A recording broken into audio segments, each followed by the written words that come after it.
The Israeli government has told so many lies since October the 7th, about October the 7th, about Gaza, about aid, that it's hard to remember them all, let alone keep up. Here, in less than 3 minutes, are Israel's top 10 lies about this genocide debunked.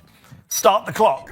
Lie number one, the Israelis said again and again, including Netanyahu himself to the Nelt boys, that Hamas was stealing the aid going into Gaza. But turns out, according to Israeli military officials, they never actually found any proof of that. No systematic theft. A study by the US government found no evidence either. Lie number two, they said this war was about the hostages, about getting them home, and it would stop the moment Hamas released all the hostages. And yet the Israeli hostage families say they were told that Hamas offered on October 9th or 10th to release all the civilian hostages in exchange for the IDF not entering the strip, but the Israeli government rejected the offer. Oh, and Israeli ministers themselves keep saying again and again that the hostages are not their priority. Line number three, beheaded babies, 40 beheaded babies. Even President Biden said he'd seen pictures of beheaded babies, but he couldn't have because there were no pictures, because there were no beheaded babies on October the 7th, nor were their babies put in ovens or hung on clotheslines. They were all lies. Even the Israeli press says so. You know which babies have been beheaded since October the 7th? Palestinian babies in Gaza from Israeli bombs. Line number four, there was systematic mass rape by Hamas on October the 7th. Now, no one's saying there wasn't any sexual or gender-based violence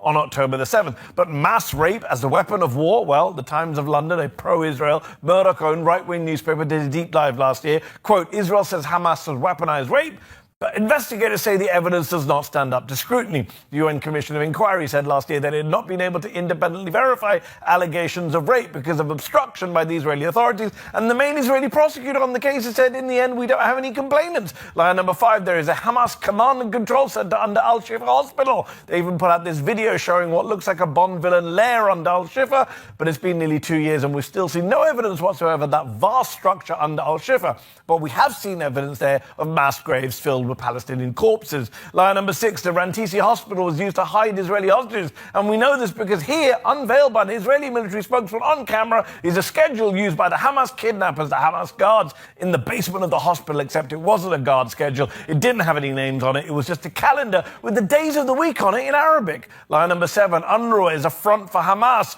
which was a claim Israel made and led to the US and other countries getting funding for UNRWA cut. Turns out it was all BS. Not only did the Wall Street Journal, which laundered Israel's lie on its front page, later privately admit that the Israeli claims haven't been backed by solid evidence, but a former French foreign minister who independently reviewed the UNRWA allegation says she was given no evidence by Israel to back them up. Line number eight, you can't trust the number of deaths published by the Hamas-controlled health ministry in Gaza. Well, actually, you can. The Lancet Medical Journal says you can, and guess who else says you can? Israeli intelligence. One Israeli intel source said, I trust the health ministry in Gaza more than the IDF for these statistics. Line number nine, all those massacre denials. We didn't massacre 15 aid workers, except the Sky News investigation found they did. We didn't massacre over 100 people waiting to get flour, except a CNN investigation found they did. You simply can't believe their denials. Line number 10, we don't use human shields. Hamas uses human shields. Well, Hamas hides under civilian areas, yes, but it's Israeli troops who literally strap Palestinians to the front of their vehicles. In fact, several Palestinians and soldiers told the AP that Israeli troops are systematically forcing Palestinians to act as human shields in Gaza.